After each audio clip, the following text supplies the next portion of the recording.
Uh, I'm Kapil Sethi from Augusta, Georgia, and I am here interviewing Professor Ray Chaudhuri from King's College in London, this is for the Archives Committee. It's a real pleasure to see you, Ray, today, and I'm going to ask you a few questions about you and your career and your growth and where you think things are headed. So let's start by asking you, where did you grow up? Where did you do your early education? Well, thanks, Kapil, for having me here. I originally come from India, so I was born and raised in Calcutta, in eastern part of India. It's called Kolkata now? Now it's called Kolkata. Uh-huh. And I went to school there and also went to, but my medical school was also in Calcutta Medical College, as it was then known, which is one of the oldest medical schools in Asia. And basically did all my basic medical training there before I went to the UK.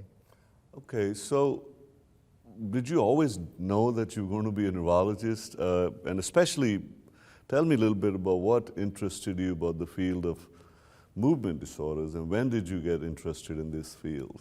Yeah, it's quite interesting. I grew up in a very medical household. My father was medical and was a professor of tropical disorders in Calcutta, but he had trained in the UK and actually had a keen interest in movement disorders. So I remember being hauled up to his surgery when I was very young to show interesting patients, and I still have vivid memories of seeing some people with Parkinsons at that stage. So there was that basic interest in it. And I gravitated towards medicine really on the basis of the fact that he felt I've one brother and he did engineering, so one of us should do medicine, and so that's how I went into medicine. And the interest in movement disorder also started in a very interesting manner. When I was training in the UK as a registrar, I was in Midlands, I was in Leicester and Nottingham rotation.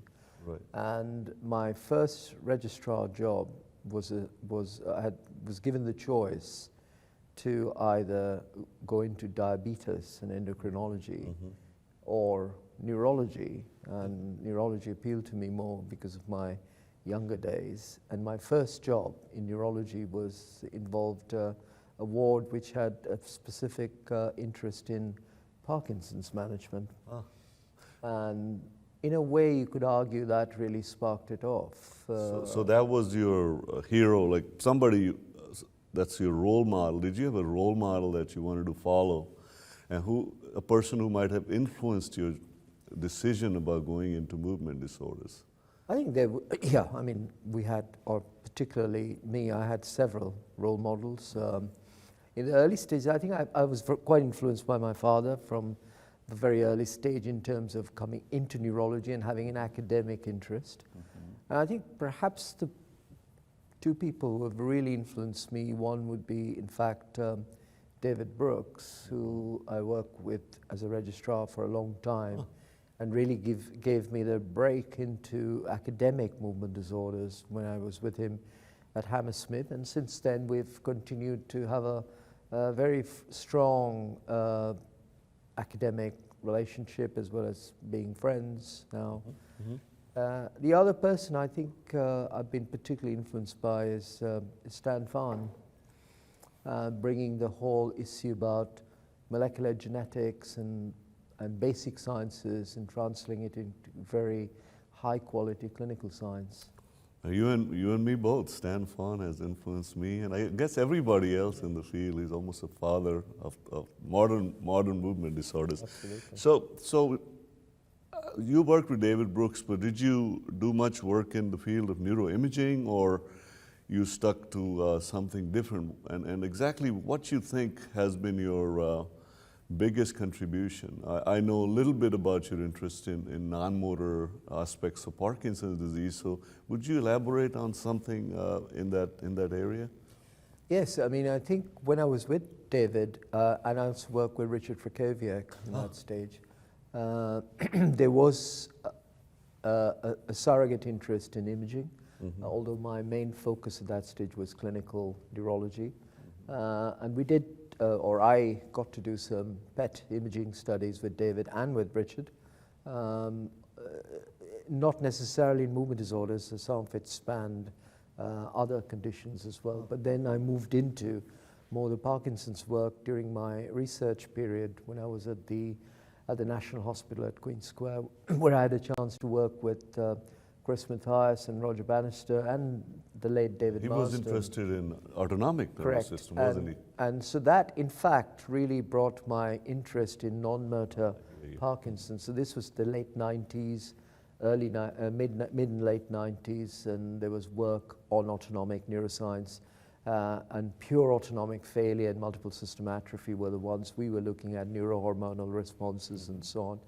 And that really, then when I moved into more clinical work, it suddenly struck me that what we were really lacking is a more a holistic or a global approach to the whole non-motor symptoms domain in Parkinson's. At that stage, our perception was very much motor-driven, as you will know.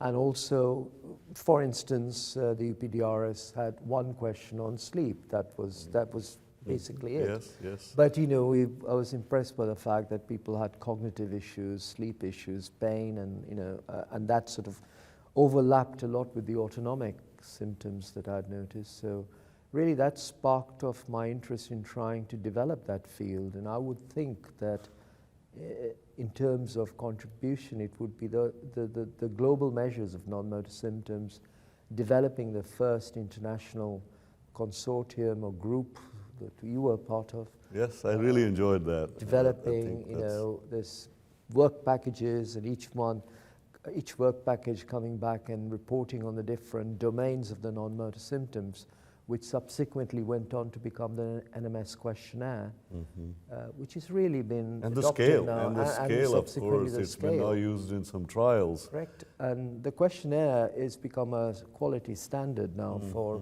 audit. It's been translated to several languages and is, of course, adopted by the society.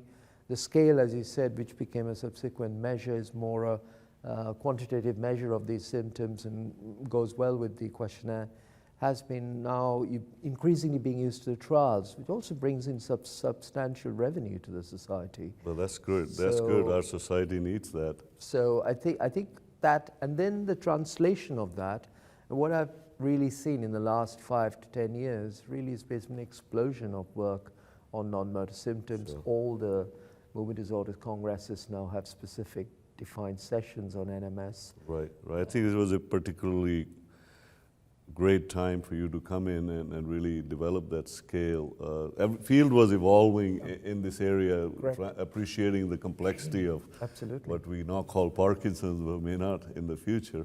I hope they keep the name. But so you have interest in neuroimaging, you have interest in non-motor symptoms and signs of Parkinson's.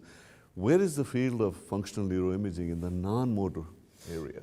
Yeah, I think this is a very, very interesting and evolving field still. What we've noticed is the emergence, and there's been a lot of focus on that in this particular meeting here in Berlin, is that whether there could be discrete phenotypes or endophenotypes of what we still call Parkinson's disease, which expresses specific non-motor symptoms, so the so-called non-motor subtypes of Parkinson's. Yes. And there is also growing recognition that some of these subtypes, for instance, those with fatigue, those with certain sleep disorders, you can pick up some very specific central ligand-specific abnormalities. For instance, in fatigue, you pick up limbic serotonergic deficiency. In sleep disorders, there appears to be Raphe-related serotonergic problems. Whereas if you move on to other areas, such as certain aspects of cognition, the problem seems to be more cholinergic driven, and again, you can pick that up with specific cholinergic imaging. So I think really the exciting thing will be in future would be to have these subtypes and have subtype specific imaging, which might then define treatment, prognosis, and outcome. And we're learning that in genetics. I mean, Correct. we heard that great lecture yesterday on PINK1 models and Exactly. how one drug could work on that, or Exactly LRRK2, so. you could have a kinase inhibitor or something like that. So that's where you think the field is headed: individualized, personalized medicine, subtyping Parkinson's, and focusing on treating Yes. them in a different way, Yes. depending on the subtype. I very much think so, because I think one of our problems have been with some of the trials where we have had not particularly robust responses, neuroprotection being one of them, is the very noisy signal. Yes. Because you put all this very heterogeneous Right. condition together. Right. And I think, although some would disagree, but I strongly feel that we do need to separate and enrich the populations we are going to be managing with specific subtypes, driving specific treatments. So it looks like field of movement disorder is growing. Our membership is at the highest level, and attendees here they beat every other previous meeting. So a lot of young people are entering. I heard a lecture on genetics yesterday that girl looked like she was a schoolgirl. She was talking epigenetics like she knew it since she was 2 years old. Now these people are coming in, and obviously you're mentoring some of them. What advice would you give them how to develop their career? Well, I think the first thing would be to really survey the field and really go into an area that might be underserved, and try and develop that to the best, and really try and marry good quality clinical work with basic science. So translational work is the key. Right. I think, again, what happens, particularly some of our younger colleagues, people might become too much working in a silo and not be able to communicate and see the impact of the work in what really matters for our patients. So I very much think that it's important for our trainees to go into at least the translational aspect of what they're doing, look into areas that are still not developed. And for instance, I'm very happy to see now there's a really bursting energy in the field of non-motor science, Right. with a lot of people now training, and I'm receiving up to 8 to 10 fellows internationally per year. Yes. Who are coming and working, really want to work to develop the area, depression, anxiety, Yes, pain. At the same time, address the central core motor features of Parkinson's, where also we're probably reasonably good at it in management, but I think that needs also refining. Great. So you're emphasizing collaborative work with basic scientists, have some understanding, and then bring it to the clinic, the translational aspects. So you work a lot. I know you publish a good bit, you travel a lot. Are you a happy man too on the top of that? I always see you smiling, so you must have some work-life balance. How do you manage this? What are the things that you do outside of medicine that give you happiness and joy and a sense of accomplishment? I mean, work-life balance is a very interesting concept, and of course a very individualized concept. In my personal case, it's a lot of the work I do is actually good fun, and I really like doing it, and in some ways it becomes enjoyment rather than an obligation. But yeah, I like traveling. I particularly am interested in nature and wildlife conservation, as well as that aspect of our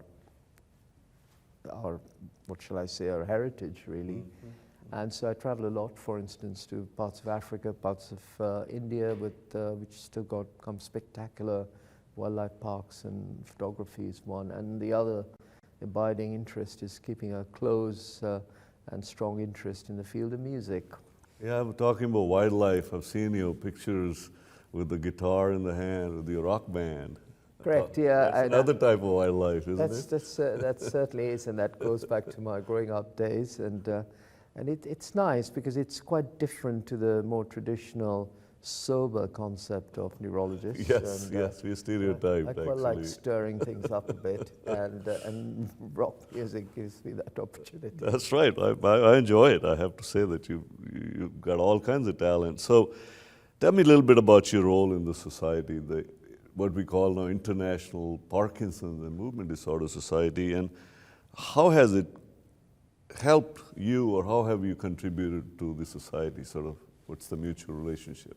Well, I think I've been very fortunate that I have been able to, I think, play a reasonably strong part in being part of the society, and I'm really proud of that.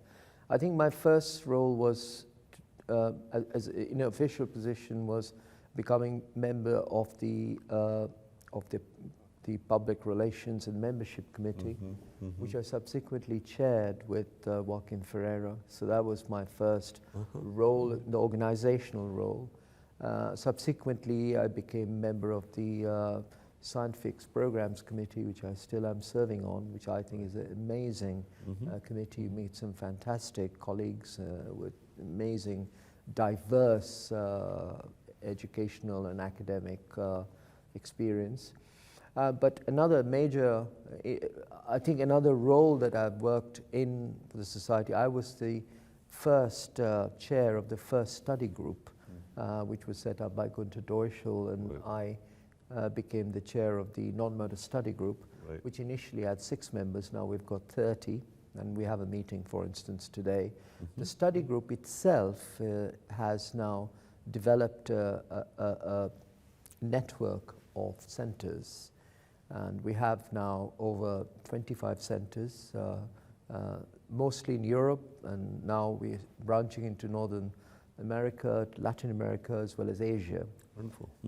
Another aspect would be Australia, to provide good quality, real-life data sets on conventional treatments, comparative assessments, as well as collecting cohort data, which might help us with non-motor assessments, which might help us refining these subtypes we're talking about, help us with biomarker development and also prognosis. So I think we're bringing in science to the society. Another, I would think, my important role is that we are also with Pablo Martinez, Dan Weintraub, and Annette Schrag. We are now developing a new version of the non-motor scale, which you and I were closely involved in. That was in 2007.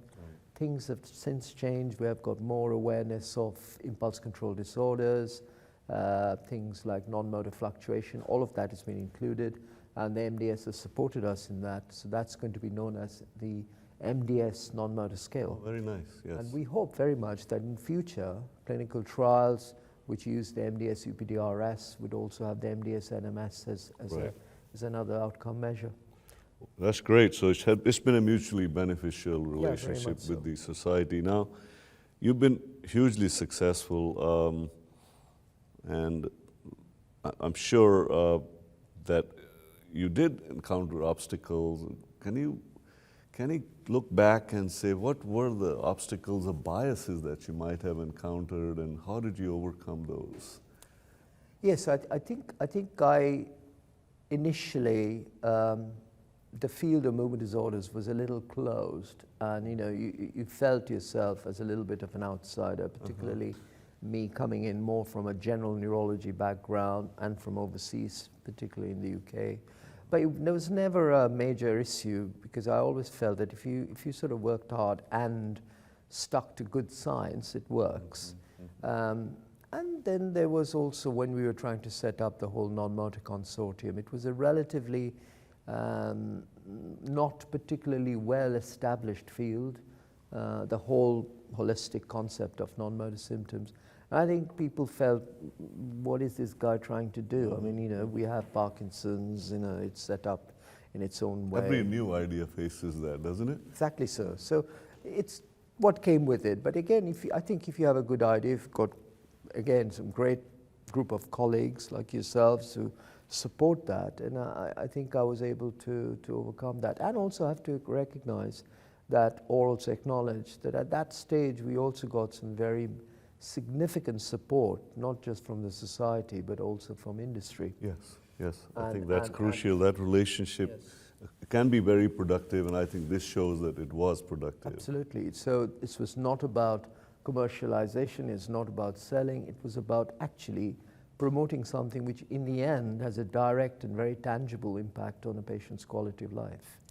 Well, that's wonderful. It's been a joy spending some time with you, and all the best for the rest of your career and your life. Thank you. Thank you very much. Thank you.